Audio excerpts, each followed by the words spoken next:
Thibaut Autric, vous avez entrepris d'écrire un voyage spirituel et initiatique. Votre livre vient de sortir. Est-ce que votre voyage de recherche n'est que catholique? Oui, au sens où j'ai d'abord commencé par des monastères catholiques et que je me situe dans une tradition catholique dans laquelle j'ai d'abord cherché à puiser.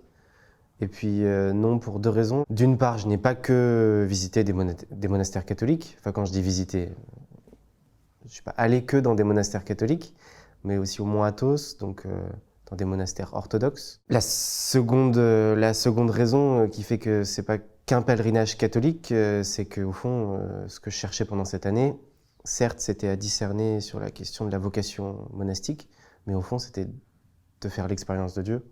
Et donc, je ne crois pas que ce soit particulièrement catholique.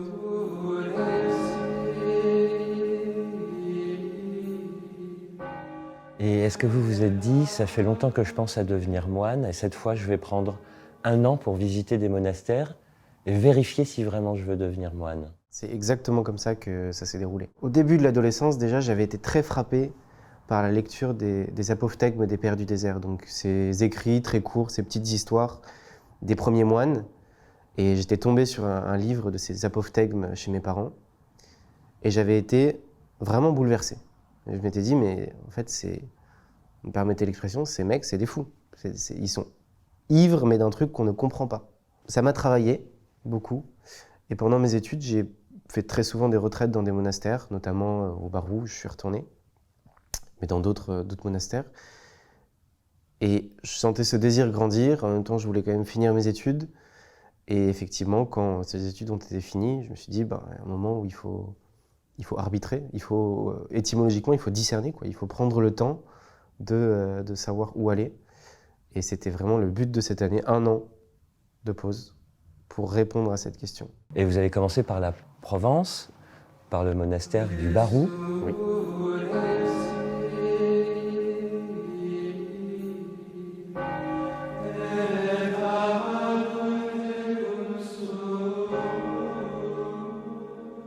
Alors le monastère du Barou, c'est un monastère récent qui a à peu près 50 ans, qui est physiquement, architecturalement récent.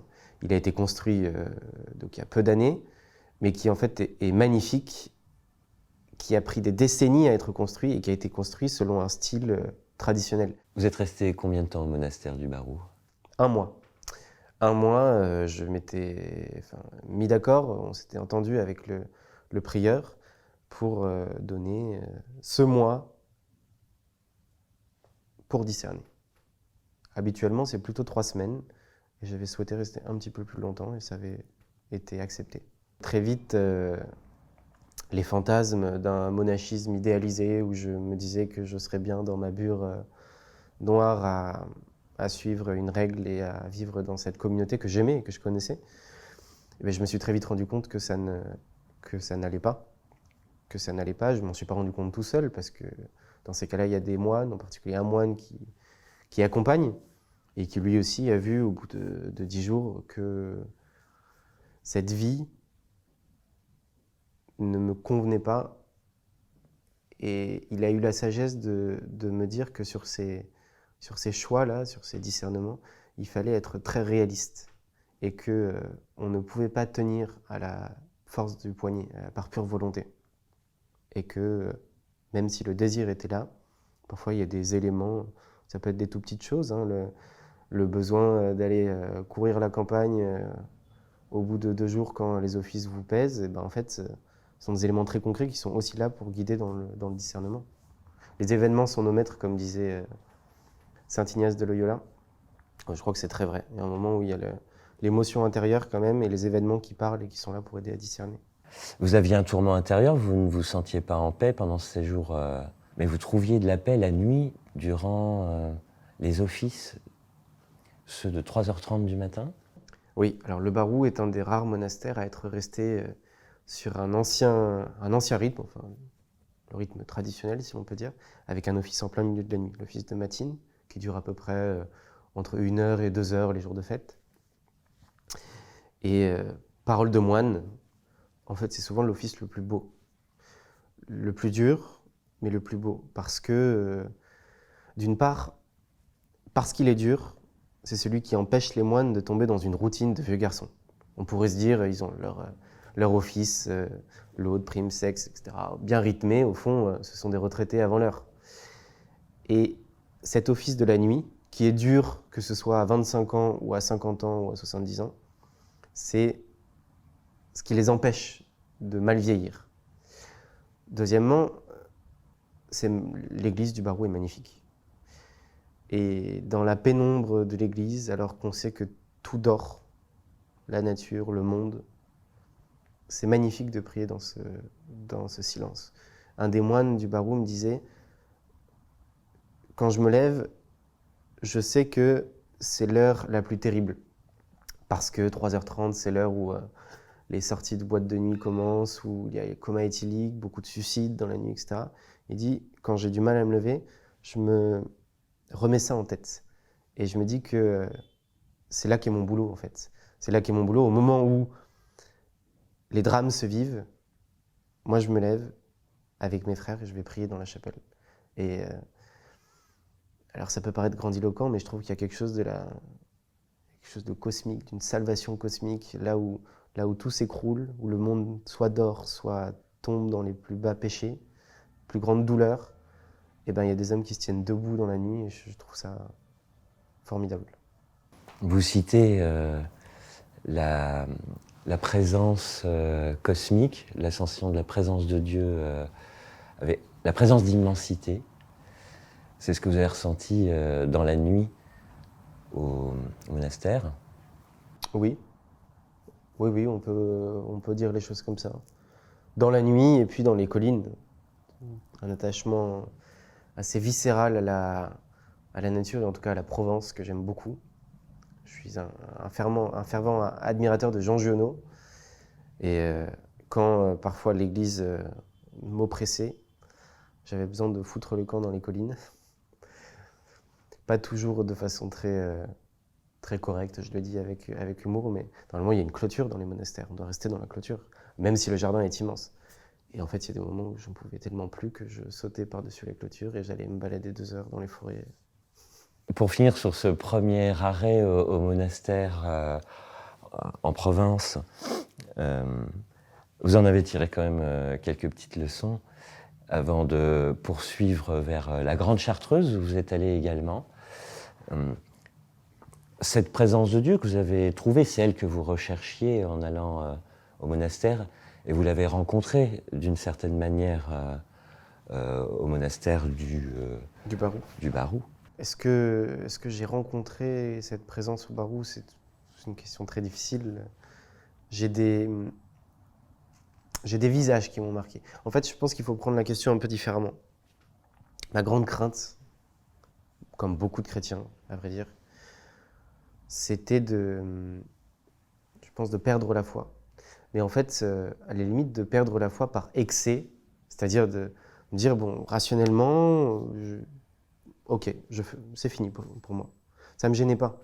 Ma grande peur, c'est de perdre la foi par tiédeur, de m'engoncer dans des habitudes ou un rythme ou une vie qui simplement me fasse petit à petit diminuer la flamme. Et ce que j'ai retiré de cette année notamment, et au Barou, c'est des visages. Et en fait, la présence de Dieu, elle s'exprime comment, ou elle se manifeste comment? Elle se manifeste dans des visages. Au sortir du Barou, j'ai eu une discussion avec un moine qui m'a beaucoup marqué. C'était le début du printemps, on était dans le jardin du monastère, la nuit tombait. L'essentiel, c'était qu'il me disait que lui aussi, il était au fond très torturé. Alors, pas forcément selon les mêmes linéaments que moi, mais il me disait, au fond, il faut que tu renonces à vouloir acquérir la paix idéalisée que tu imagines. J'étais très marqué par mes études, par l'ataraxie des Grecs. L'ataraxie, c'est l'absence de trouble, une sorte de quiétude, d'absence de mouvement dans l'esprit. Pour caricaturer, c'est un peu Bouddha zen. Et il m'a dit, en fait, il faut que tu renonces à cet idéal d'ataraxie qui est impossible, en fait. Qui est impossible, et parce que tu veux sans cesse l'avoir, en particulier dans la recherche du Christ, etc., bah tu entres dans une dynamique infernale, en fait. Il me disait, accepte tes propres fragilités, et c'est là-dedans, tes fragilités psychologiques, hein, c'est là-dedans que tu rencontreras le Christ. C'est pas dans une paix idéalisée, fantasmée. Au monastère du Barou, réputé tradi, vous avez rencontré des moines et des frères tout à fait humains, tout à fait pleins de finesse psychologique. Le latin n'est donc pas incompatible avec l'accompagnement pastoral au Barou. Non, loin de là.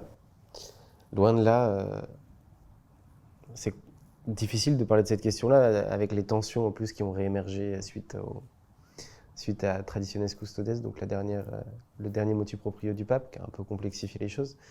Mais pour connaître l'Église, je crois, l'Église catholique, à la fois dans ces deux tendances, à la fois progressiste et traditionnelle, même si les termes sont forcément un peu imparfaits, en fait, il y a des caricatures des deux côtés. Et ça ne mène nulle part. Et ce qui est très frappant au Barou, c'est que je n'ai retrouvé aucun des clichés traditionnels sur les fameux tradis. Je vous donne un exemple. Un des moines qui me suivait, au bout de quelques jours, me dit, au fond, tu ferais bien d'aller passer quelques temps dans une communauté charismatique. Parce que ça te sortirait de toi-même, ça t'éveillerait à autre chose. Voilà, un exemple du fait qu'on ne s'attendrait pas à ça, peut-être au Barou, qui est effectivement qui est réputé pour être très, très tradi. Et la règle, un autre élément me vient, quand on pense tradi, on pense côté quasi militaire d'une règle suivie de façon très stricte. Mais en fait, la règle, c'est une boussole. Et on voit très bien ça dans les écrits bénédictins, et en particulier les écrits bénédictins du fondateur. La règle, c'est une boussole. Et elle est là pour donner l'orientation. Et non, l'orientation est nette. Voilà ce qu'il faut faire, voilà l'idéal. Ensuite, la règle est adaptée au cas par cas. Ça veut dire que, par exemple, l'office de nuit, eh bien, selon la fatigue des moines, selon leur état de santé, selon leur état psychologique même, eh bien, ils sont dispensés, ils n'y vont pas. Le jeûne, c'est pareil. Donc, la règle, c'est le cadre. Ensuite, elle est adaptée à chaque individu, chaque moine qui est là. Donc, c'est pas du tout rigoriste au sens où on l'entend habituellement. C'est un lieu où vous conseilleriez aux uns, aux unes et aux autres d'aller faire leurs recherches? Oui, sans hésiter. Sans hésiter, parce que il y a de bons moines et de saints moines qui sont là pour accompagner. Il y a une liturgie qui est magnifique, une nature qui est splendide, et un cadre globalement incroyable.